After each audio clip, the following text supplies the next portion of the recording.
notre mission ici se situe dans le cadre de la volonté de l'Académie nationale des sciences et techniques du Sénégal, à travers sa section des sciences agricoles, renforcée aussi par celle de la section des sciences de la santé, et également de la section des sciences fondamentales appliquées et de l'innovation, pour venir voir un peu ce que fait l'UCN, quel est son vécu actuel et quelles sont ses projections.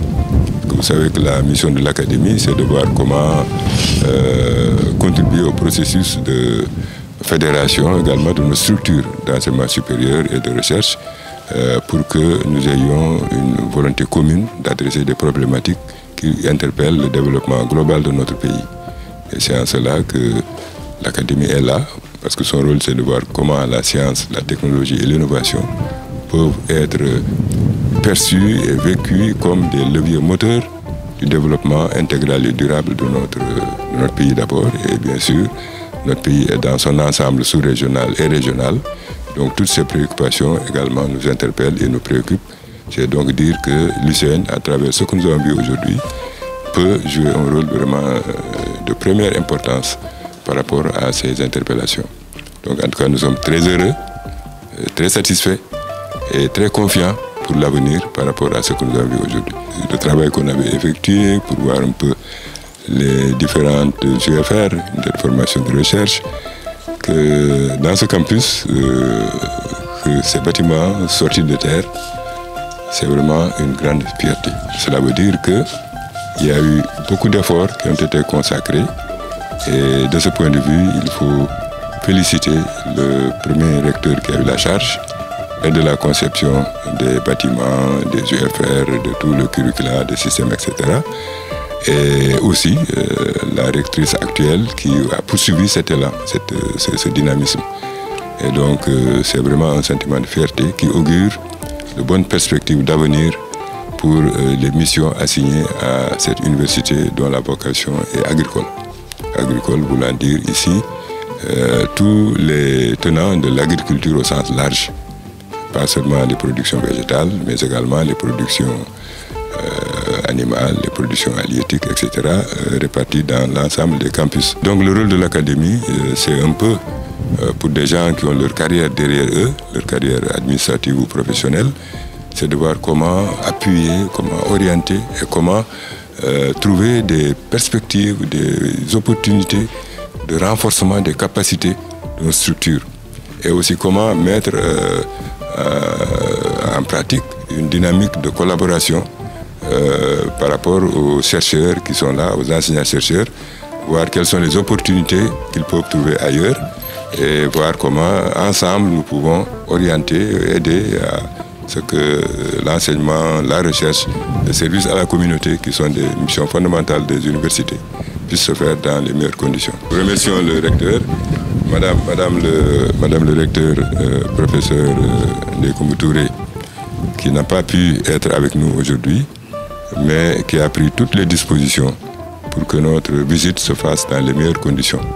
Et nous avons été vraiment parfaitement reçus sur la base de ses instructions. Elle a travaillé elle-même sur le programme par le professeur Sen et le professeur Djegan Diouf, qui nous ont vraiment consacré tout le temps, toute la disponibilité requise et qui nous ont accompagnés dans toutes ces visites. Et donc nous sommes vraiment très reconnaissants à Madame le recteur et nous savons que nous sommes ensemble. Elle est aussi notre collègue au niveau de l'Académie. Et donc ça a pu faciliter certaines choses, mais indépendamment de cela, c'est également son engagement pour que l'Académie joue effectivement son rôle. Parce que son rôle, c'est aussi de s'appuyer sur nos structures nationales, que ce soit pour l'enseignement supérieur, pour la recherche et aussi pour la recherche-développement, c'est-à-dire la valorisation des résultats de recherche. Tout d'abord, je voudrais, au nom de Madame le recteur, empêcher, remercier l'Académie nationale des sciences et techniques du Sénégal pour l'honneur qu'ils nous font. Et donc c'est un honneur pour nous de recevoir des sommités, Dr Khan le disait tout à l'heure, qui ont eu à occuper des hautes fonctions au niveau national, mais également au niveau international. Donc de les recevoir au niveau de l'université du Sine Saloum El Hadji Ibrahima Niass, c'est un honneur. C'est un honneur dans le sens où ils ont contribué aussi, sinon ils ont été à l'origine de cette université, Donc les recevoir déjà par rapport à la conception qu'ils en avaient eue au départ, pour voir qu'est-ce qu'on en a fait. Est-ce que ça correspond au projet initial? Et puis, on a pu bénéficier aussi de leur soutien, mais non seulement de leur soutien, mais aussi de leur conseil. Parce que dès le début, sur l'instruction de Madame le recteur, il fallait leur présenter l'université. Donc ce qu'on a fait, on a présenté l'université, sa vision, son ambition, ses ambitions, ses activités. Également ces défis, ces opportunités et les contraintes qu'on pourrait attendre de leur appui, parce que quelque part aussi on attend un rôle de plaidoyer pour l'université. Donc on a commencé par ça, ils ont été très attentifs à notre présentation et en même temps aussi ils nous ont posé des questions pour davantage comprendre, mais aussi pour certainement argumenter leur plaidoyer. Et à ce niveau vraiment on tient à le remercier pour cela. Par la suite aussi, en termes de pratique, on est parti visiter la pépinière qui a été mise en place par les étudiants dans le sens de la professionnalisation, parce qu'on pense que quand on parle d'université agricole, il faudrait que les étudiants puissent appliquer. Et c'est dans ce sens que ce site intermédiaire de professionnalisation a été mis en place, en l'occurrence donc la pépinière qui a été mise en place au niveau de Helcom. Le temps ne le permettait pas, mais si le temps le permettait, on pouvait visiter également le champ école qui est à Sing Sing, qui a été également mise en place par les étudiants. Et par la suite aussi, ils sont venus visiter les locaux, donc où l'université sera installée, parce que jusque-là, on était dans des locaux provisoires. Et on est heureux de savoir qu'ils sont satisfaits de la visite, mais également, donc, ils ont pu noter là où on a des attentes par rapport à leur plaidoyer en tant que personnes ressources, mais également haute autorité qui peuvent parler à un niveau où nous ne pourrions pas accéder. Et c'est l'occasion de rendre hommage à toutes ces personnes, en particulier l'ancien recteur qui a été donc à l'origine de tout cela. C'est une ambition, peut-être folle, à un moment donné on peut le dire, mais en tout cas c'était une ambition et c'est grâce à cette ambition qu'on est arrivé là.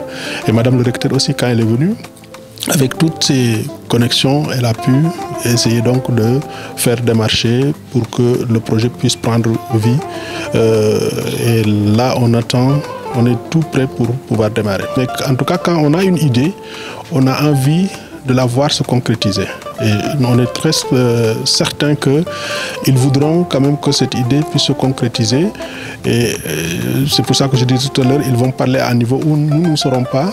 Et on est certain que non seulement ils vont appuyer pour que cette idée puisse se concrétiser, pour que l'université démarre au niveau de ces nouveaux locaux, mais en même temps aussi, des idées ont émergé à la suite des discussions pour la mise en relation, les synergies au niveau national, au niveau international, pour prendre en charge cette question fondamentale qu'est la question de l'agriculture, qui non seulement est une question de souveraineté, mais également qui va jouer un rôle très important en termes d'équité sociale, mais également en termes d'équité économique, parce que par la formation que les étudiants vont recevoir, mais également les membres de la communauté, on pense que ça peut contribuer effectivement au développement social et économique du pays.